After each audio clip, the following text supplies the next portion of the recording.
सुप्रभात बच्चों, मैं आपकी हिंदी की अध्यापिका। आज हम हिंदी का पाठ 14 शुरू करने जा रहे हैं। इसका शीर्षक है बैडमिंटन। पाठ 14 बैडमिंटन ये निबंध के रूप में पाठ दिया गया। पाठ का परिचय देखते हैं। मनुष्य के जीवन में खेलों का बहुत महत्व। खेलों से स्वास्थ्य सही रहता है और खेलों से मानसिक तनाव को दूर करने में सहायता मिलती है। खेलों से मनुष्य में अनुशासन, सहयोग, समर्पण, टीम भावना जैसे गुण विकसित। आज संसार में बहुत से खेल प्रचलन में है। प्रस्तुत पाठ में बैडमिंटन के विषय में बताया गया है। तो बहुत से खेल जो है आजकल लोग खेलते हैं बाहर अंतरराष्ट्रीय स्तर पर भी। लेकिन इस पाठ में बैडमिंटन खेल के बारे में बहुत अच्छे से बताया गया है जो हम पढ़कर जानेंगे। बैडमिंटन ऐसा खेल है जो घर के बाहर छोटी जगह पर खेला जा सकता है। इसके लिए बहुत बड़े मैदान और बहुत खिलाड़ियों की आवश्यकता नहीं होती। केवल 2 खिलाड़ियों से भी काम चलाया जा सकता है। कुछ लोग तो इसे अपने घर की छत पर भी खेल लेते हैं। इस प्रकार ये आसान और कम खर्च वाला खेल है। इसे परिवार के किसी भी उम्र के सदस्य खेल सकते हैं। खेल के द्वारा शरीर के लगभग हर हिस्से का व्यायाम भी हो जाता है। यह खेल कई घंटों का समय भी नहीं लेता। इस खेल से अनुशासन और अपने विपक्षी का आंख से आंख मिलाकर सामना करने की मिलती है। बैडमिंटन की शुरुआत पुणे शहर से हुई। बताया जाता है कि पुणे में कुछ अंग्रेज अधिकारी शटल कॉक से मिलती जुलती चीज और एक छोटे से बल्ले से इस खेल को खेला करते थे। उनके खेलने का तरीका कुछ इस प्रकार था कि 4-5 खिलाड़ी आमने सामने कुछ फासले पर खड़े हो जाते थे। वे इस छोटे से बल्ले से शटल कॉक से मिलती जुलती चीज को इस तरह अपने सामने की ओर मारते थे कि यह सामने की ओर ही जाए, जमीन पर नहीं गिरे। तो ऐसी तो होता है बैडमिंटन में जब खेल।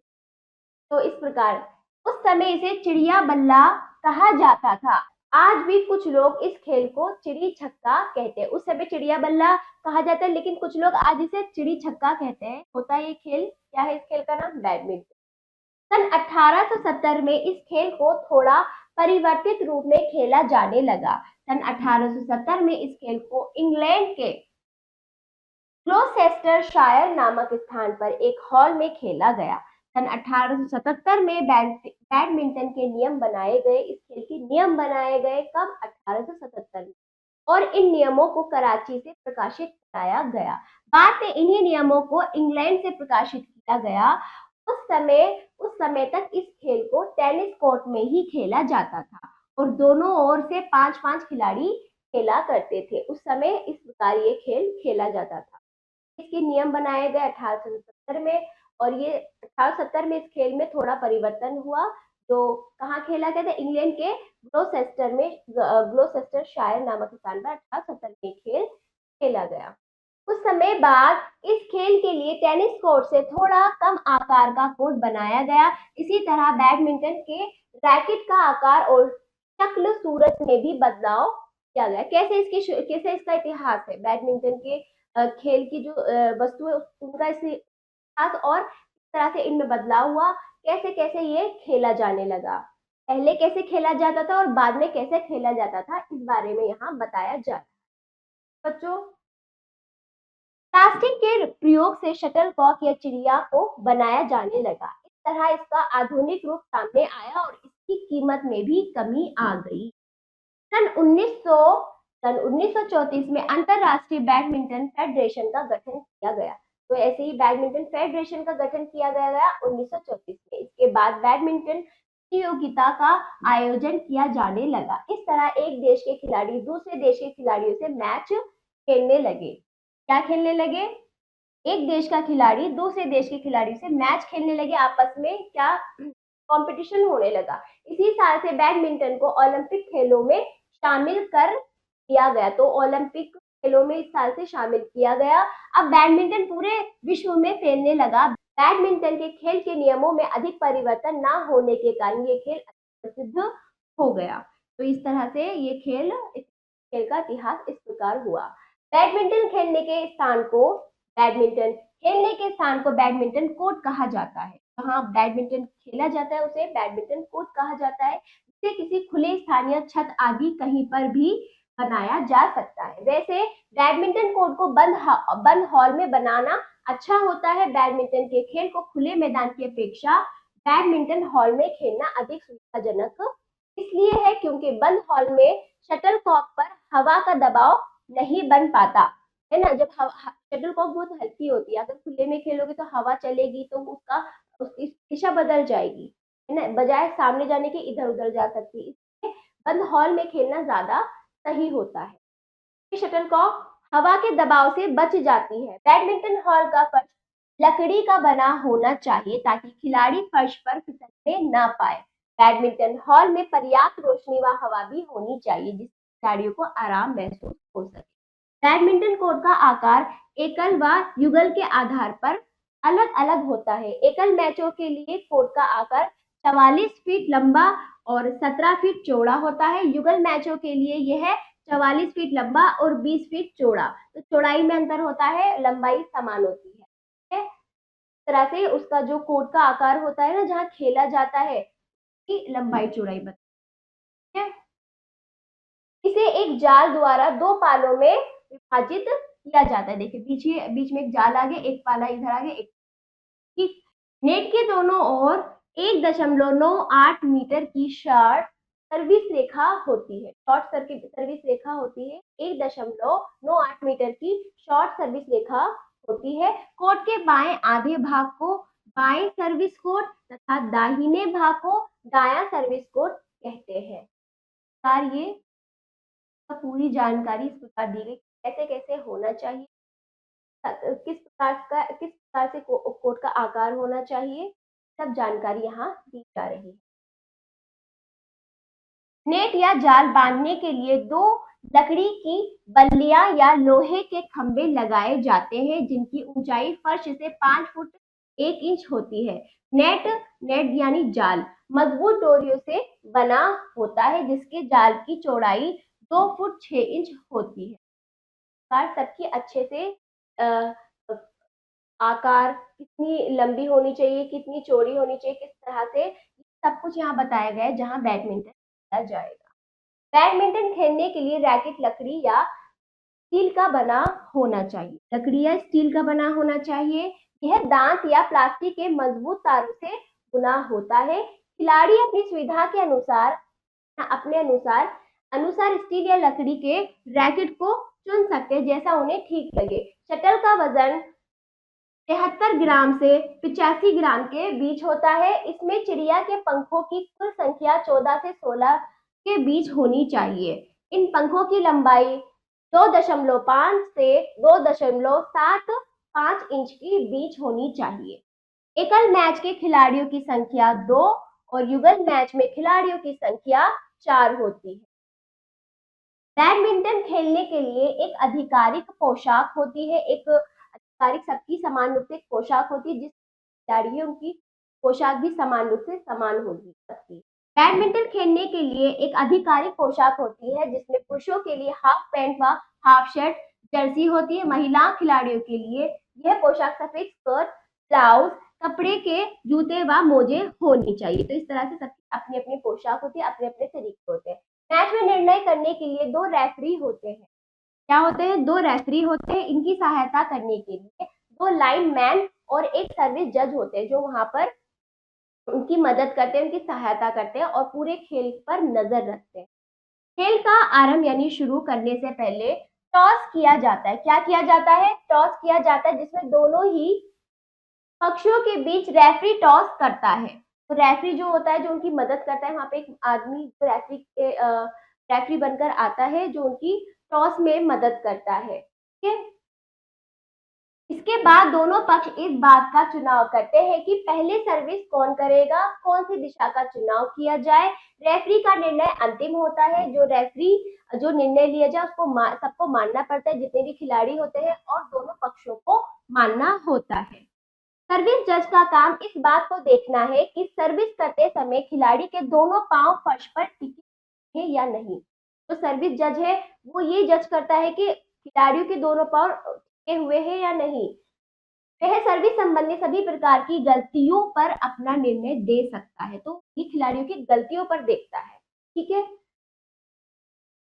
लाइनमैन का काम इस बात को देखना है कि शटल कॉर्क के किस हिस्से में आकर गिरी।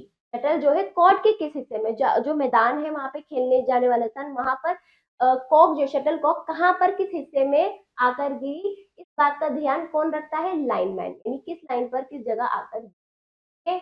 यदि शटल कॉक सीमा रेखा से बाहर गिरती है तो इसे आउट कहा जाता है। लाइनमैन अपने अपने कोर्ट के अंतिम छोर पर सीमा रेखा के पास बैठते। इस तरह से वहां पर दोनों पक्षों के तरफ से ये सब लोग होते हैं वहां पर, ये उनकी चीजों पर ध्यान रखने के लिए और कैसे खेल खेला जा रहा है एक एक चीज का ये लोग ध्यान रखते हैं। इस तरह से आगे बढ़ते हैं। वैसे तो बैडमिंटन का खेल लगातार चलता रहता है जब तक कि तीनों गेम पूरे ना हो जाएं। कुछ खेल संघ दूसरे और तीसरे खेल के बीच 5 मिनट तक का समय आराम करने के लिए देते हैं, है ना। कुछ खेल है जो उनको बीच में आराम करने के लिए देते हैं। भारत में भी 5 मिनट का समय दिया जाता है तीनों खेलों के बीच। जो पक्ष सर्विस करता है वही अंक ले सकता है। युगल एकल मैचों में पुरुषों के खेल 21 या 15 अंकों तक चलते हैं। महिलाओं के एकल मैच में यह 11 अंक तक चलते हैं। तो युगल या एकल मैचों में पुरुषों के खेल जो 21 या 15 अंकों तक चलते हैं और महिलाओं के लिए 11 अंक तक यह खेल चलते हैं। ठीक है। मैच का निर्णय 3 मैच खेल कर किया जाता है। जो मैच में ये देखा जाए कि कौन जीत रहा है कौन हारा है, तो 3 मैच खेले जाते हैं, उसके बाद निर्णय लिया जाता है। ठीक है। इस खेल का आरंभ अर्थात शुरुआत सर्विस करने के साथ होता है। पहली सर्विस दाएं कोर्ट से की जाती है। पहली जो सर्विस होती है, खेल जो शुरू होता है दाएं कोर्ट। यदि सर्विस करने वाला खिलाड़ी अपने विपक्षी खिलाड़ी के कोर्ट में शटल गिराने में सफल हो जाता है तो सर्विस करने वाले खिलाड़ी के खाते में 1 अंक जुड़ जाता है। यह अंक उसे तब भी मिलेगा जब सर्विस करने वाले का विपक्षी खिलाड़ी अपनी गलती से सर्विस करने वाले खिलाड़ी के कोर्ट से बाहर शटल मार देता है। यानी कि वो तो अगर वो यदि आप कोर्ट के विपक्षी खिलाड़ी के कोर्ट के अंदर आप वो शटल डालते तो जीत आपके अंक बढ़ेंगे ना। और यदि वो सामने वाला अगर सफल ना हो कोर्ट में डालने के, है ना, तो आप अपना अपना जो अंक है किसे दे दोगे, सामने वाले को। तो इस तरह से यह खेल होता है। अथवा कोई अन्य गलती कर देता है तो सर्विस विपक्षी खिलाड़ी को मिल जाएगी। जो वो सर्विस, जो वो खेल का जो स्टेप है, जो सर्विस है वो कर रहा है ना, अगर वो खुद गलती कर रहा है तो उसका अंक किसे। इस प्रकार ये खेल तब तक चलता है जब तक तीनों गेम पूरे नहीं हो जाते। आमतौर पर बैडमिंटन के खेल में 3 गेम का एक मैच होता है। इन 3 गेम में से जो खिलाड़ी 2 गेम जीत जाता है उसे विजेता घोषित कर दिया जाता है। प्रत्येक गेम की समाप्ति पर खिलाड़ी अपना कोर्ट बदलते हैं, है ना। हर एक गेम की समाप्ति पर खिलाड़ी कोर्ट बदलते हैं। यदि दोनों खिलाड़ी एक एक गेम जीत कर बराबरी पर आ गए हो तो ऐसी स्थिति में 15 अंकों वाले गेम में 8 अंक के बाद तथा 11 अंकों के गेम में 6 अंक के बाद खिलाड़ी को कोर्ट बदलना पड़ता है। इस तरह से भी क्या होता है कि अगर दोनों खिलाड़ियों में, दोनों टीम में समान अंक चल रहे हैं तो ऐसी स्थिति में, ऐसे हालात में 15 अंक वाले गेम में 8 अंक के बाद अपना स्थान बदलना पड़ेगा और 11 अंक के गेम में 6 अंक के बाद। ठीक है। 11 तो महिलाओं के लिए होता है और 15 दोनों के लिए बताया। ठीक है। जब दोनों खिलाड़ियों ने 13 ऑल या 14 ऑल का समान अंक पा लिया हो तो इस खेल को लव ऑल 0-0 से दोबारा आरंभ किया जा सकता है। तो इस तरह से 13-14 और समान अंक पा लेते हैं तो इसको दोबारा क्या क्या शुरू किया जा सकता है। क्योंकि हम कैसे, अगर दोनों खिलाड़ी दोनों टीमों में समान अंक आते हैं तो हम कैसे फिक्स करें कौन जीता कौन हारा, हमारा गेम शुरू होता है। ऐसी स्थिति आने पर खेल को 5 अथवा 3 अंक पर निर्धारित किया जा सकता है। आने पर 5 अथवा 3 अंक पर निर्धारित किया जा सकता है। महिलाओं के खेल 11 अंक का खेल में जब दोनों खिलाड़ियों ने 9 ऑल या 10 ऑल का समान अंक पा लिया हो तो खेल को 3 अथवा 2 अंक पर निर्धारित कर दिया जाता है। तो 3 और 2 अंक पर मतलब जिनके 10 है उनका 3 और जिनके 9 है उनका 2, इस तरह से अंक को इस तरह से निर्धारित करके गेम को दोबारा शुरू कर दिया जाता है, आरंभ कर दिया जाता है। इतना समझ आया।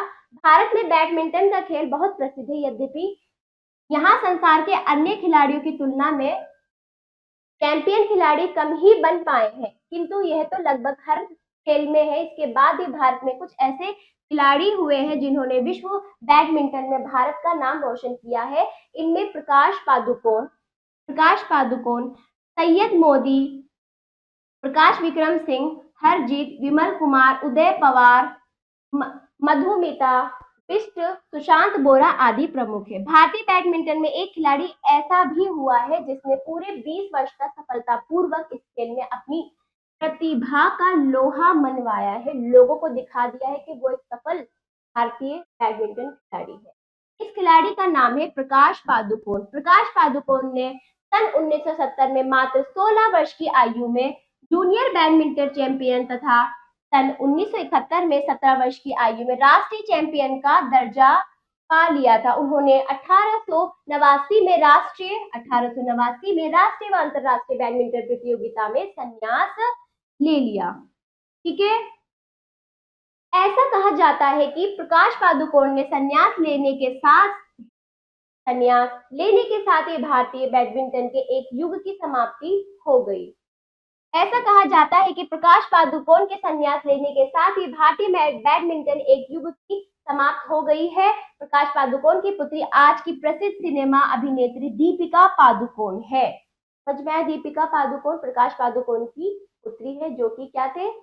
भारतीय बैडमिंटन खिलाड़ी, जो एक सफल खिलाड़ी रहे। अंतरराष्ट्रीय बैडमिंटन प्रतियोगिताओं में भारत में प्रकाश पादुकोण के स्तर पर दूसरा कोई खिलाड़ी शायद ही देखने को मिले। एक समय ऐसा भी था जब प्रकाश को दुनिया का सर्वश्रेष्ठ बैडमिंटन खिलाड़ी कहा जाता था। तो इस प्रकार हमने बैडमिंटन खेल के बारे में, उसका इतिहास कैसा रहा, कैसे वो वजूद में आया, शुरू में किस प्रकार को लोग देखते थे, बाद में किस तरह से इसने अपनी जड़ें जमा ली, भारत में बैडमिंटन खिलाड़ियों के रूप में कौन उभरे, कैसे भारत का नाम। पाठ का भाव देखिए, हमने पाठ में क्या क्या देखा। मनुष्य के जीवन में खेलों का महत्व जाना, अनुशासन, सहयोग, समर्पण, टीम भावना जैसे गुणों का विकास को जाना, बैडमिंटन विषय की जानकारी बहुत। शब्दकोश देख लीजिए, सुविधाजनक, आरामदायक, खिलाड़ी, खेल खेलने वाले, ठीक है, एकल, एक, आरंभ, शुरू, आधुनिक, नया रूप। आपने क्या सीखा? शब्दों का उच्चारण स्वयं करेंगे, प्रश्नों को पढ़ेंगे, उत्तर देंगे, बोलकर आ जाइए। बहुत प्रश्न कल पर सही का चिन्ह कहा। देखिए, बैडमिंटन की शुरुआत हुई। अगला, आरंभ में इसे खेला जाता था हॉल के मैदान में, घर के कमरे में, टेनिस कोर्ट में या फुटबॉल के मैदान में। फुटबॉल के मैदान में, खुले मैदान में बाहर खेला, क्योंकि ये क्या है? आउटडोर गेम है, ये बाहर खेला जाता है, तो कमरे में नहीं खेला जाता। कोर्ट, टेनिस कोर्ट तो बाद में बना, चीजें बाद में बनी, बाद में आई, नियम बाद में बने। फुटबॉल के मैदान में खेला जाता है। दोनों खिलाड़ियों के 13 या 14 ऑल का समान अंक होने पर खेल को दोबारा आरंभ करते 0-0 से। अगला, सैयद मोदी कौन है? सैयद मोदी? बैडमिंटन खिलाड़ी का नाम सैयद, बैडमिंटन खिलाड़ी जो है। प्रश्नों के उत्तर स्वयं देंगे, जैसे कि पाठ को मैंने अच्छे से आपको समझाया। ठीक, चलिए बच्चों, रिक्त स्थानों की पूर्ति कीजिए। का देखिए, प्रकाश पादुकोण ने डैश में राष्ट्रीय व अंतरराष्ट्रीय बैडमिंटन प्रतियोगिताओं से संन्यास ले लिया। कब लिया था? टाइम बताना है हमें, 1989 में। ठीक है, अगला देखिए, ख, आमतौर पर बैडमिंटन के खेल में डैश गेम का एक मैच होता है। कितने गेम का? 3 गेम का मैच होता है। अगला, गा देखिए, इस खेल का आरंभ डैश करने के साथ होता है, टॉस के साथ। ठीक, अगला देखिए, युगल तथा एकल मैचों में पुरुषों के खेल 21 या डैश अंकों तक चलते हैं, 21 या 15 अंकों तक। ठीक, अगला, बैडमिंटन खेलने के लिए रैकेट लकड़ी या डैश का बना होता है। किसका बना होता है? स्टील का, लकड़ी या स्टील का। चौथा अभ्यास देखिए बच्चों, नीचे दिए गए कथनों के सामने सही या गलत का चिन्ह लगाइए। का देखिए, एकल मैचों के लिए कोर्ट का आकार 44 फीट लंबा और 17 फीट चौड़ा होता है, सही। ख देखिए, कोर्ट के बाएं आधे भाग को बाई सर्विस कोर्ट कहा जाता है, सही। अगला, जाल की चौड़ाई 2 फुट 8 इंच होती है, गलत। अगला, चिड़ियों के पंखों की कुल संख्या 14 से 16 के बीच होनी चाहिए। सही। अगला, मैच में निर्णय करने के लिए एक रेफरी होता है। सही। ठीक है, तो ये पाठ समाप्त हुआ, अभ्यास समाप्त हुआ। लिखित रूप में सारा अभ्यास आप स्वयं अपने अभ्यास पुस्तिका में करेंगे। तो अब हम मिलते हैं बच्चों अगले पाठ में। धन्यवाद।